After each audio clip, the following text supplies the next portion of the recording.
오늘의 10분 말씀. 마태복음 7장 13절로 20절입니다. 마태복음 7장 초반부를 세 문장으로 요약합니다. 첫 번째, 남을 비판하는 습관적인 태도를 금지하십니다. 두 번째, 구하라, 찾으라, 두드리라 말씀하시며 기도의 습관이 삶 속에 있어야 함을 가르치십니다.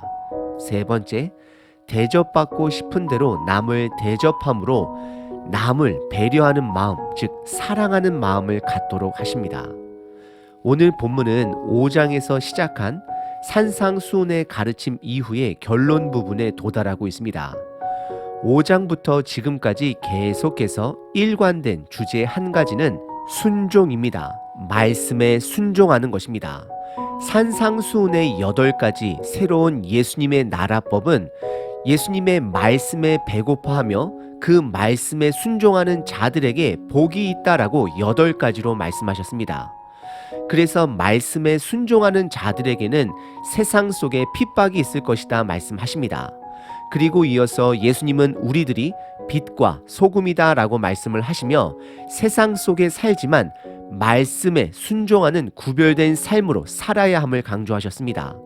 더 나아가 서기관과 바리새인보다 더 나은 의, 즉 예수님의 의, 더 큰 순종이 있어야 함을 강조하십니다. 그리고 오늘 본문은 2개의 문과 2명의 선지자를 대조합니다. 예수님은 좁은 길은 생명으로 인도하는 길이다 말씀하십니다. 좁은 길은 말씀을 순종하는 삶의 여정을 말합니다. 그리고 거짓 선지자는 열매로 확인할 수 있다 말씀하십니다. 거짓 선지자는 말씀의 순종에 여정이 없으므로 그들에게는 말씀의 열매가 없다 말씀하십니다. 말씀의 열매는 예수님의 성품을 닮아가는 갈라디아서 5장의 말씀입니다. 오늘 본문을 통해 나는 좁은 문을 지나 좁은 길을 가고 있는 자인지, 그리고 말씀을 순종함으로 말씀의 열매가 내 삶에 드러나는지를 스스로 점검해 보시길 바랍니다. 오늘 본문은 2 부분으로 나눌 수 있습니다. 첫 번째는 2가지의 문입니다. 그리고 2번째는 2 선지자입니다. 첫 번째 부분은 13절과 14절 2가지 문입니다. 13절의 시작은 명령입니다. 좁은 문으로 들어가라 명령하십니다. 하지만 동시에 넓은 문을 소개하며 넓은 문은 사람들을 멸망으로 인도하는 문이 됨을 말씀하십니다. 좁은 문은 불편하고 어려운 길입니다. 하지만 반대로 넓은 문은 편안한 문이고 편안한 길이 됩니다. 왜냐하면 내 뜻대로 내 마음대로 편안하게 살아가는 길이기 때문입니다.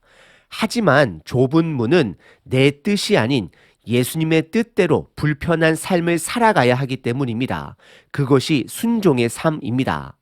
하지만 넓은 길, 내 뜻대로 살아가는 길의 목적지는 멸망임을 성경은 분명히 밝히고 있습니다. 그리고 14절에 좁은 문은 좁고 협착한 문이기 때문에 찾는 자가 드물다 말씀합니다. 이것은 좁은 문에 들어가는 것이 어려움을 말씀하고 있습니다. 무엇이 어려울까요?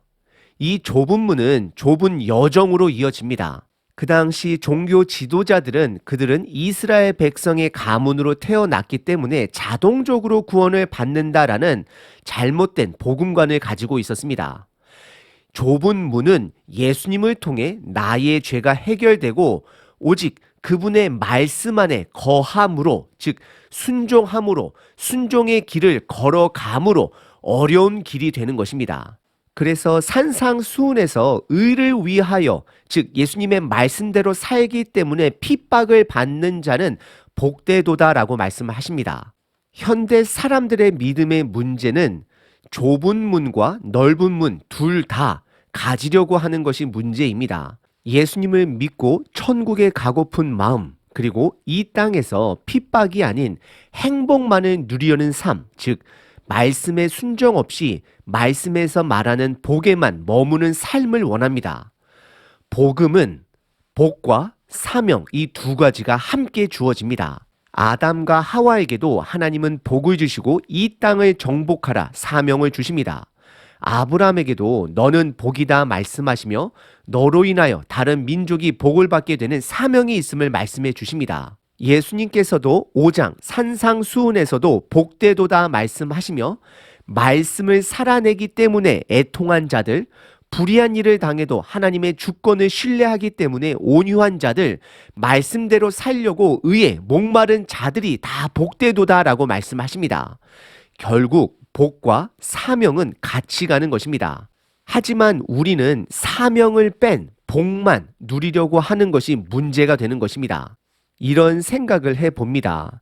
저와 여러분들과 같은 믿음의 선배들이 사명이 빠진 복에만 머무는 삶을 살다 보니 믿음의 젊은 자들이 결혼을 하지 않는 이유도 나의 행복만을 위해, 그리고 결혼을 해도 나의 행복만을 위해 결정하다 보니 결국 사명을 상실한 가정들이 모여 사명이 상실한 교회를 만들어가고 있지는 않은지 조심스럽게 생각해 봅니다. 사명의 길은 나를 부인하고 날마다 예수님을 따름으로 좁은 길의 여정을 떠나는 자가 되는 것입니다. 예수님은 의도적으로 두 문 중에 하나는 포기해야 함을 말씀하십니다.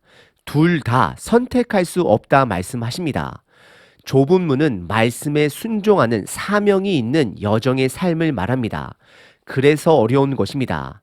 한 번의 순종이 아닌 삶 전체를 통한 순종이 되는 것입니다. 야고보서 2장에 보시면 죽은 믿음은 행함이 없는 믿음이다 라고 말씀합니다.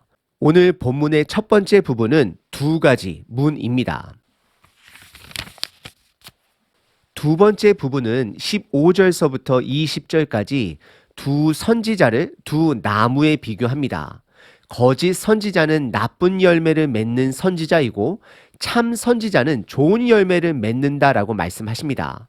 우선 시작 15절에 경고로 시작하십니다. 그것은 거짓 선지자를 삼가하라 말씀하십니다. 이것은 거짓 선지자를 분별할 수 있어야 함을 말씀합니다. 하지만 문제는 이어지는 절에 보시면 거짓 선지자는 양의 옷을 입은 일이다라고 말씀을 합니다. 겉모습으로는 확인할 수 없음을 말하고 있습니다. 그리고 거짓 선지자들의 목적은 노략질이다라고 경고합니다. 구약에서 거짓된 선지자 또는 교사를 이리로 묘사합니다. 이사야서 11장에서는 이리가 어린 양과 함께 살며, 예레미야 5장 6절에서는 사막의 이리가 그들을 멸하며, 에스겔 22장 27절에서는 삼키는 이리 같다라고 표현을 합니다. 거짓 교사들은 거짓을 전하는 자들입니다.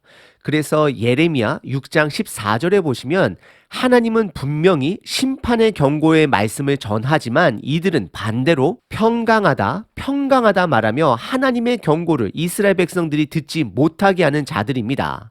그리고 16절에 거짓 선지자를 구별할 수 있는 것은 열매다라고 말을 합니다.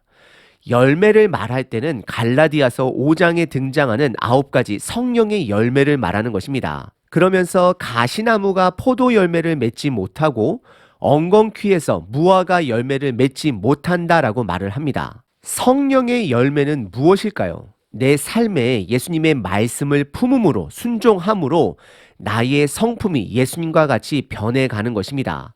예수님의 산상수훈의 말씀을 품음으로 사람들을 사랑하고 기뻐하며 평안하며 오래 참고 친절하고 선을 행하고 충성스럽게 행동합니다. 그리고 온유합니다. 절제합니다. 복음의 능력은 사람을 변화시킵니다. 하지만 17절과 18절에 거짓 교사들은 그들의 삶에 복음이 없기 때문에 복음의 열매를 맺지 못한다라고 말을 합니다. 좋은 나무가 나쁜 열매를 맺을 수 없고 못된 나무가 좋은 열매를 맺을 수 없다라고 말씀하십니다. 그리고 19절에서는 그 결과를 말씀하십니다. 복음이 없는 자는 결국 심판받을 수밖에 없다라고 단호하게 말씀하십니다. 그리고 20절에 다시 한번 강조하며 거짓 교사들은 열매로 알 수 있다 말을 합니다. 거짓 교사에 대한 가르침은 크게 3가지로 요약할 수 있습니다. 첫 번째는 거짓 교사인지 아닌지는 한 번에 알아볼 수 없습니다. 시간을 갖고 성령의 열매가 있는지를 확인해야 합니다. 두 번째, 복음의 능력은 개인의 변화입니다. 예수님을 닮아가는 것입니다. 결국 이것은 교사이든 아니든 우리 모두에게 적용이 됩니다. 복음의 능력은 나의 마음을 변화시켜 예수님을 끊임없이 닮아가는 것입니다. 결국 꾸준히 성장하는 사람을 말하는 것입니다. 세 번째, 거짓 교사들은 하나님의 심판을 결국 받게 될 것입니다. 오늘 본문은 예수님께서 좁은 문, 좁은 길로 가야 한다 말씀하십니다. 좁은 문은 바로 길 되신 예수님 본인이십니다. 예수님만이 우리의 죄를 해결해 주시는 분이십니다. 그리고 그 문을 지나 좁은 길로 가는 자들이 되어야 합니다. 예수님의 말씀에 순종하는 자들입니다. 예수님의 좁은 길은 이 땅에서 내 마음대로 사는 넓은 길이 아닌 예수님의 뜻대로 살아가는 사명이 있는 길이 되는 것입니다. 그리고 그 복음의 길을 알려주는 참된 교사들의 열매는 바로 그들이 그 복음을 품기 때문에 그들 속에서 드러나는 예수님의 성품이 되는 것입니다. 그리고 저와 여러분들은 이 세상에 복음을 전하는 교사입니다. 그래서 저와 여러분들도 복음의 열매가 맺혀져야 합니다. 당연한 것입니다. 세상 사람들은 그 열매를 통해 참된 예수님을 보게 될 것입니다. 하나님, 오늘 하루도 그 좁은 길을 걷는 자 되겠습니다. 말씀에 순종하는 자, 하나님의 좋으심을 드러내는 삶을 살도록 하겠습니다. 아멘.